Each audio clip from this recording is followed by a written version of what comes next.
new or returning player, you're probably completely overwhelmed looking on the internet in GTA Online and just seeing all these different things you can buy. Well, today I'm going to rank every business in GTA Online in terms of money making capabilities. So this is going to give you a good idea of where to start and give you a pretty good idea of what pay you the most money. Alright, so you better get your popcorn, listen, because I ain't going to repeat it. There are almost 20 businesses in GTA Online now. Considering when the game launched a hell of a long time ago, you old motherfuckers, there were only garages and apartments to buy. That's a big change for a hell of a lot of players coming back to the game. And this is not a guide on how to use each of these businesses. This is a video of me giving my rankings on which ones are the best. If you want to know how to use these businesses, I'll leave links to all the videos down below. Alright, starting off at the very bottom, a hell of a lot of people probably forgot this property even existed in the game at all because not many people use it consistently. The Arena Workshop. In terms of making money, this one will rank dead. The workshop does have some pretty cool features, a 30-car garage, an on-site mechanic that you don't pay for some stupid ass reason that can upgrade your Arena War vehicles. But in terms of making money, the only way to do it is with the Arena War, and you don't even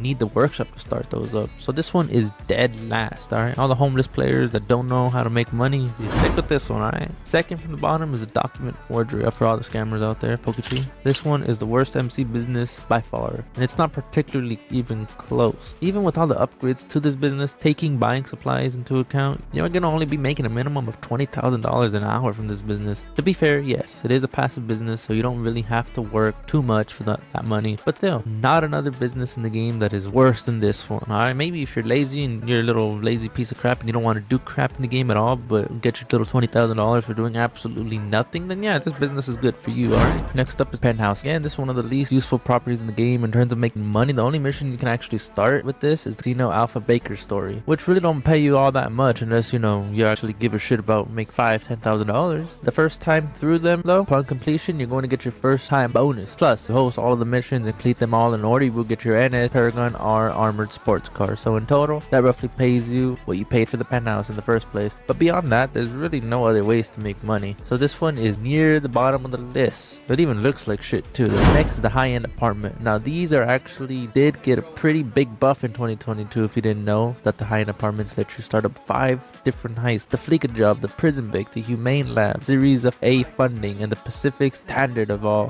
These got sizable payout increases in the middle of this year. But even then, there's still some of the worst paying activities in the game. On top of that, these heists take a very fucking long time to complete. Especially if you're playing with people who don't know whatever it is that they're fucking doing. They keep dying. And you need 4 players to do them. And if you've played much GTA Online, you know relying on 3 other players is never going to be the great option. So this one is quite comfortably in the bottom of the properties. The next 3 slots are taken up by 3 other MC businesses: Weed, Cash, and Meth Lab. Just like the Document Forgery Office for all the scammers out there. All of these will make passive income, taking into account that you would theoretically have all the upgrades for the businesses. Plus, taking into consideration the cost of buying supplies, the Weed Farm will make you $34,000 an hour, Cash will make you $38,000 an hour, and the Lab will make you just over $41,000 an hour. As you can see, we're starting to get into a bit more respectability territory in terms of profit per hour. But with all that said, even with the buffs that the payouts for these businesses got in 2022, I don't think you would find many people that wouldn't be quite content putting them in the bottom half of properties in the game, which is where they belong. Next, I've got a Vehicle Warehouse. Now this business actually got a buff in 2022, where before you wouldn't get any additional money. Now you can sell these vehicles in public lobbies, and now you're going to get a high demand bonus, which is a 2% pay increase for each other player that's in the lobby. Most players should be able to sell at least 2 high-end vehicles an hour with the Vehicle Warehouse. That alone is going to net you $160,000 profit per hour. But if we add in the fact that you can now get a high demand bonus with these vehicles when you sell them, you're looking at upwards of $200,000 an hour. Not bad if you ask me. Next is the final MC business. We haven't spoken about the Coke Lockup. With all the upgrades, and if you're buying supplies, and the Coke Lockup will make you over $63,000 an hour. Now I know if you're not really familiar with these businesses, that's going to sound pretty crazy. Why is the business above the hangar that can make you $200,000 an hour? Well, that's because these businesses are passive. You only need to do anything for these businesses every couple of hours. So to make it simple to understand, they're basically just completely different ways of making money. Even with the buffs in 2022, the Coke Lockup has definitely fallen from grace. The next business on the list is another one that's been a little bit overshadowed by all of the new properties coming into the game. It's the Crate Warehouse. Now, this is still a pretty good way to make money. Most players should be able to get at least $200,000 an hour with this one. Maybe even over $250,000 to $300,000 $10 an hour if you're pretty good at it. Crate warehouse is pretty simple. It's just like the hanger business. Your job is to source crates, go out and steal them, bring them back, and then sell them for more money in the future. But in the middle of 2022, Rockstar also added a technician in each of the warehouses that can go and do this job for you once every 48 hours if you pay them about $75,000. So not only can you effectively make money for this business while going out and sourcing crates on your own, but you can also make money passively now by paying your technician to go and get you more crates. Great way to make money with the crates. Fill up all of your crate warehouses and wait for the double or even triple money event week.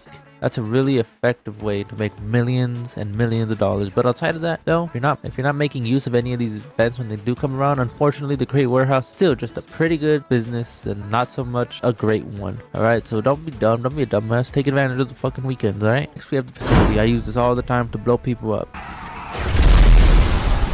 Kind of a tough property to rank though. In 2022, these got a massive payout increase as well, which means now completing Act 3, which is the final Doomsday heist, you can get about $2.25 million. The problem is, for most players, this will take you at least 2 hours, maybe even 3 if you're not using glitches. And this heist is not a solo heist, so you will need to share the final cut with another player. Once you take all of that into consideration, yeah, both players are probably going to be making about close to $1 million for about 2 to 3 hours of work. Kind of hard to rank the profits on this one because it depends on how well you know the heists and how good you are at them. But I would say most players can make anywhere between $300,000 to $500,000 per hour with this heist. I know that's a wide range, but that's just going to vary player to player. If you're good at the game, well, you're gonna make more per hour. If you suck ass at the game, well, you ain't gonna make crap per hour. That's just how it is. I'm sorry, but that's the reality.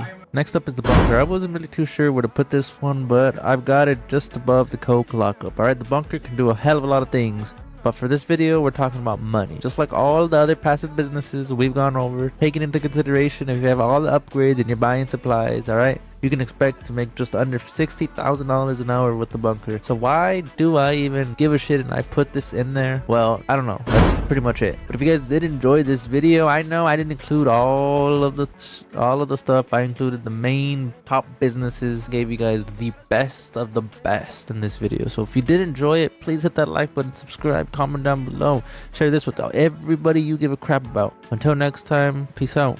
And remember, in the end, we all win.